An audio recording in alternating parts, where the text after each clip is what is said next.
Sara ay nanalo na ang mayoriya na ito, ang complaint na ito ay sapat ang mga aligasyon para ituloy pagbobotohan na nila sa plenary ang impeachment complaint. Sa Senado naman ay mainit ho ang talakayan dyan ngayon kasi tila naging personal na itong sagutan ni Senator Lacson at Senator Marcoleta.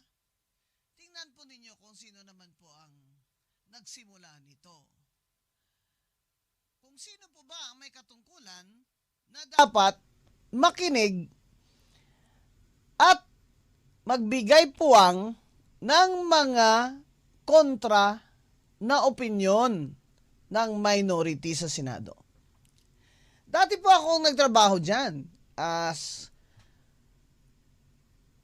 Acting Chief of Staff to Senate President Edgardo Angara bago ako pumunta ng Harvard sa aking master's degree.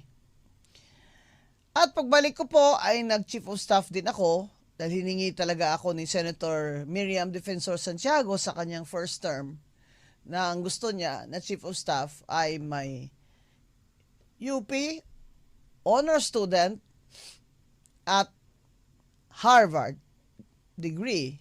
Nagkataon Ilongga ako kaya talagang pinaghanap ako ng mga kaibigan ko na nasa kanya noon.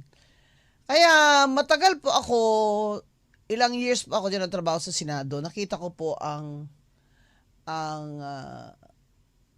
decorum, behavior ng mga senador dyan. Napaka ano po nila. Noong panahon na yon, napaka-courteous po ng mga senador.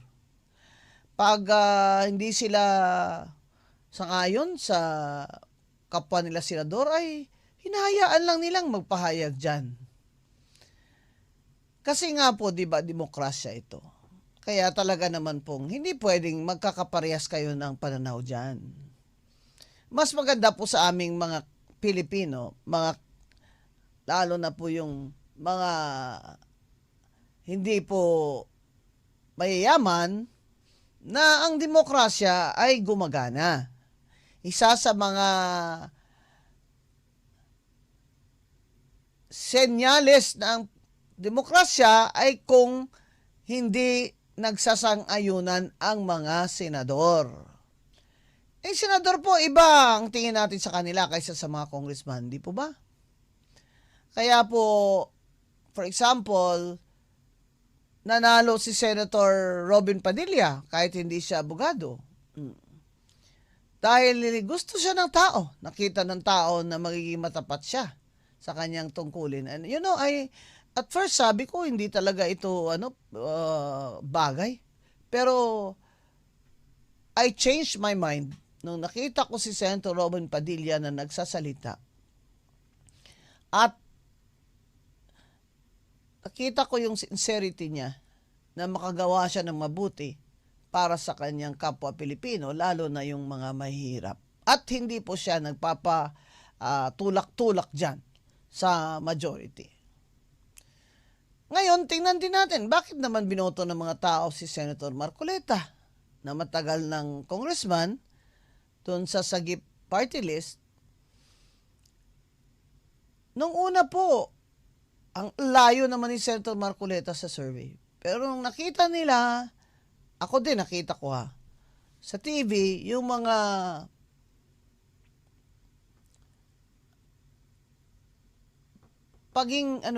yung napaka-sharp niya at intelihenteng tao itong si Senator Rodante Marcoleta. Nakita ko dun sa TV, dun sa house, yung kanyang mga interventions.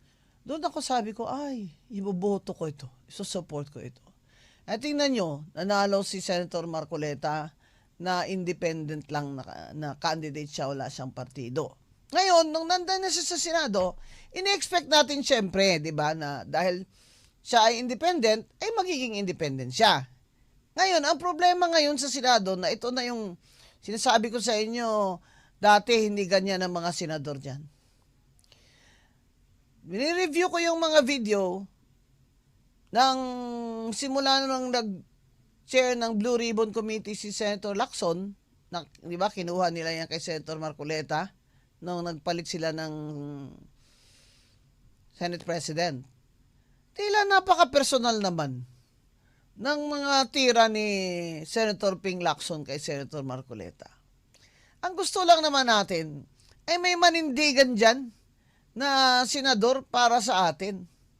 Na kung hindi ka man sang-ayon sa kanya, ay sasabihin mo na, hindi ako sang-ayon sa kanya, pero mabuti na rin yung may nagsasabi ng ibang opinyon o kaya batikos ng mayoriya, dahil yan po ang dapat ang dugo na nananalaytay sa ating demokrasya, na makakapahayag ang kontra-opinyon at ito'y papakinggan ng mayoriya. Pero sa Senado ngayon, nakaka-disappointed ang leadership ni Senator Ping Lacson. Sinasabi ko pong nakaka-disappoint because as the chair of the Blue Ribbon Committee, he is the one who has the duty. Siya yung may katungkulan na pakinggan ang minorya. Abay, kung ganyan naman, Senate President Soto, na pag nagsenador naman ay nasa oposisyon, hindi na pwedeng magsalita. Yan nga inaabangan ng mga tao na yung senador nila, kahit hindi mayoriya, ay maririnig nila nang nagsasalita para sa kanila. Kaya gusto ko, pakinggan nyo itong privilege speech ni Senator Rodante Marcoleta na tungkol sa bigay nila isinumite na minority report sa Blue Ribbon Committee report ni Senator Lacson. Kasi tinatanong ni Senator Marcoleta, bakit hanggang ngayon walang nakukulong sa flood control? Bakit hanggang ngayon walang natutukoy na mastermind? Nilabas sa minority report, ibig sabihin, report yun ng mga minoriya na senador, ha? Yung mga Senator Bongo, Senator Bato, Robin Padilla, Senator Amy, ganyan, no? Nakalagay sa Senate sa kanilang minority report ang mga rigged biddings, yung mga nakita nilang ebidensya ng massive corruption sa DPWH, ang mga ghost projects at substandard flood control projects na ilang taon na tayong niluloko nitong ating mga congressman na magnanakaw at mga kasabwat na DPWH at kontraktor. Yan po ang ibig sabihin ng minority report ni Senator Marcoleta, pero ayaw siya pakinggan ni Senator Ping Lacson. Nakita ko sa TV, sabi ni Ping Lacson, Mr. Chairman, ayoko nang makinig dyan. Ano ba yan? Kung ako pala dyan, magsalita ako, ayaw makinig sa akin, hindi na ako pwedeng magsalita. Dito na lang ako magsalita sa radyo. Di ba? Ayan mo, mga kababayan, kaya nag-away din noon ng Chief of Staff ako ni Miriam Defensor Santiago, ha? Nag-away din yan sila ni Senator Ping Lacson. Abay, pattern na itong si Senator Ping Lacson na nang-away siya ng kapwa niya senador, At saka yung inaaway niya mga abogado. Hirap naman, ayaw yata niya sa mga abogado, Kaya yan, si Senator Miriam Defensor Santiago, na dati ako ang Chief of Staff niya, ay nag-away sila dyan, naggalit si Senator Miriam Defensor Santiago. Tinawag siyang Pinky Lacson.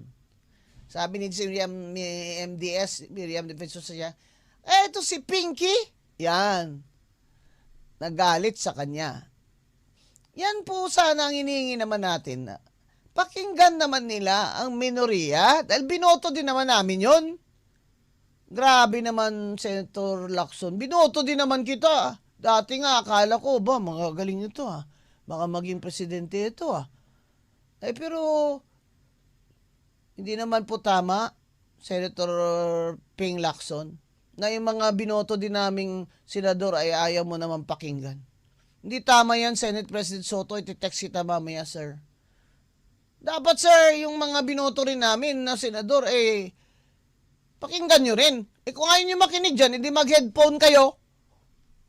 Magganyan kayo. Bakit? Para sa inyo ba yung sinasabi nila? Para yun sa tao. Kaya nga, it's addressed to the President, the Senate President. Di naman yun address sa iyo. Kung ayaw makinig, di huwag. Diyos. Kaya pakinggan natin mga kababayan ang privilege speech ni Senator Rodante Marcoleta. Sige po, paki-on po. Sila po ay nagpahayag ng kanilang mga nalalaman tungkol dito sa malupit na pandarambong sa Kabanang Bayan. Nabanggit nilang muli ang 30 Tamarin Street sa South Forbes Park, gayon din ang 14 at 41 Nara Street. Nabanggit din ang opisina ni Saldico sa House of Representatives at bahay daw sa Aguado sa harap ng Malacanang. Kinumpirma rin nila na totoo ang mga inihayag ni Orly Gutesa sa nakalipas na pagdinig ng komite. Bukod pa rito, isa sa mga nagsalitang ex-Marines ay tumestigong isinama siya ni Saldico nang magatid daw ng 5 malalaking maleta sa bahay ng Pangulo sa Ilocos Norte. Ayon sa kanyang pahayag, si Congressman Sandro Marcos pa umano ang tumanggap ng pera at ilang oras lamang ang lumipas ay dumating rin daw ang Pangulo at ang unang ginang. Pero ano po ang ginawa ng chairman ng BRC? Sa halip na iharap sa taong bayan at diretsahang tanungin sa kanilang mga pahayag, kahagad na pinag-alinlanganan ang kanilang kredibilidad. Bago pa man masuri ang kanilang salaysay sa harap ng Senado, tila nabuo na ang isang konklusyon sa mismong chairman na dapat sana ay siyang magsiyasat nito.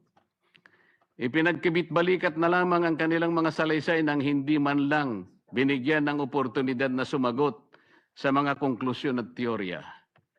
Kung ang kanilang mga pahayag ay hindi kapani-paniwala, lalong nararapat na sila'y paharapin sa isang formal at pagdinig upang doon mismo masubok ang kanilang inihayag. Mr. President, sila ay matapang na nagsalita at handang tumestigo ayon sa kanilang nakita. Saksi sila sa kung saan at kanino dinala ang limpak-limpak na perang nakapaloob sa mga maleta, mga kahon at iba pang mga sisidlan na kanilang ginamit. Ano bang patunay pa ang dapat nilang ilabas para lamang sila'y inyong umpisahang pakinggan? O baka gusto nilang ang maleta pa ang magsalita? Hindi raw kapani-paniwala. Sila nga ang inutusang magdala ng pera, Ginoong Pangulo. Kaya ang tanong, ano bang kinakatakutan ng chairman? Ano na po ba ang nangyari sa pagsunod sa ebidensya? O piling ebidensya lamang ba ang susuriin at ipipikit na lamang ang mata sa iba? Hanggang kailan po itong tahasang pagharang sa katotohanan, Ginoong Pangulo? Ano na po ba ang nangyari sa makulay na kasaysayan ng Blue Ribbon Committee na sa mahabang panahon ay tiningala at nagsilbing isang bantayog sa pagtukoy at pagtutok sa mga katiwalian at pagdarambong na nagaganap sa ating burokrasya? Hanggang kailan po tayo maghahalokip-kip ng mga kamay sa harap ng malawakan at karumal-dumal na paglima sa ating kabangbayan? Hanggang kailan po maghihintay sa wala ang taong bayan na mistulang ninakawan sa tanghaling tapat? Hanggang kailan ang mistulang pagbubulag-bulagan, Ginoong Pangulo? Hanggang kailan po magtitiwala sa atin ang taong bayan na nandito tayo para proteksyonan ang kanilang kapakanan? Hanggang kailan po natin sila mapapaniwala na makakagawa pa tayo ng mabuti para sa kanila? Hanggang kailan po kaya ang pagmamaang-maangan, Ginoong Pangulo?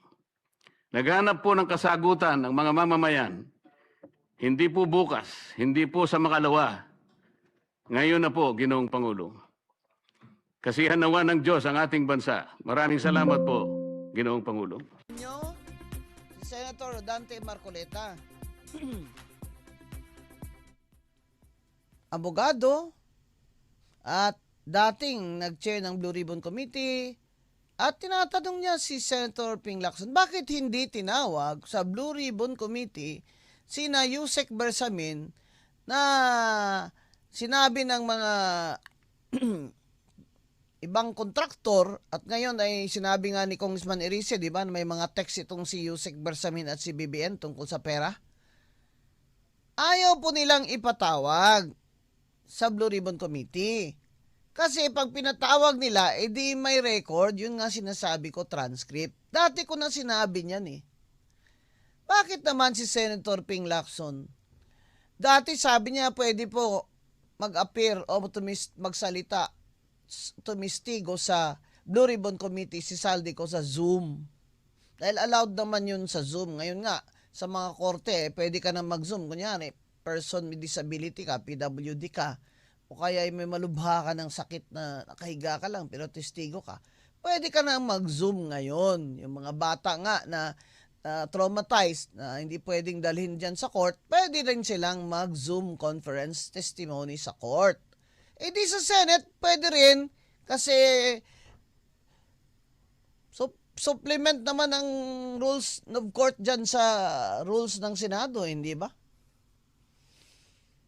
Ayaw niya na, sabi niya Zoom pwede si Saldico. Ngayon, nung lumabas si Saldico sa ibang network ng kanyang part 1, part 2, part 3, na binulgar niya yung mga karakitan, kickbackan ni Martin Romualdez at iba pa, at ang 25 billion na kickback share ni BBM sa 100 billion na insertion sa budget, abay ayaw na siyang i-Zoom testimony ni Senator Ping Lacson.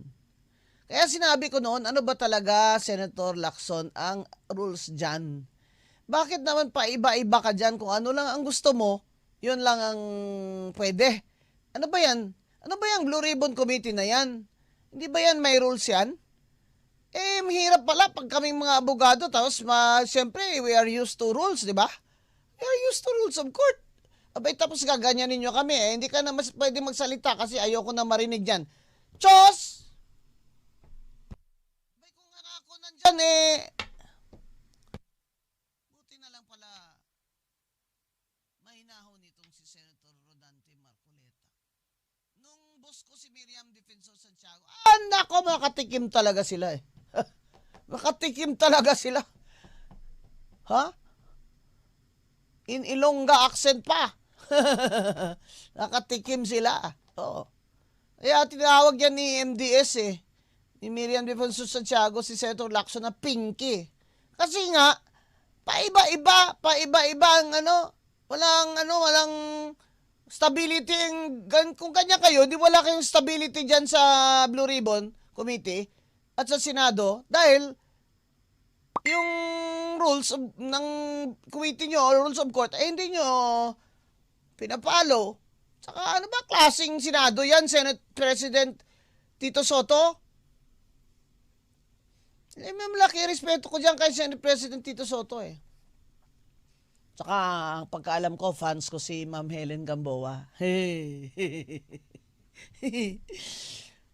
Kaya po, ang sinasabi ko, anong klaseng Senado yan? O hindi pala kayo ano yung tawag doon sa Tagalog? Balitaktakan? Ayaw mo na mag-interpolate? Kasi narinig mo na yan?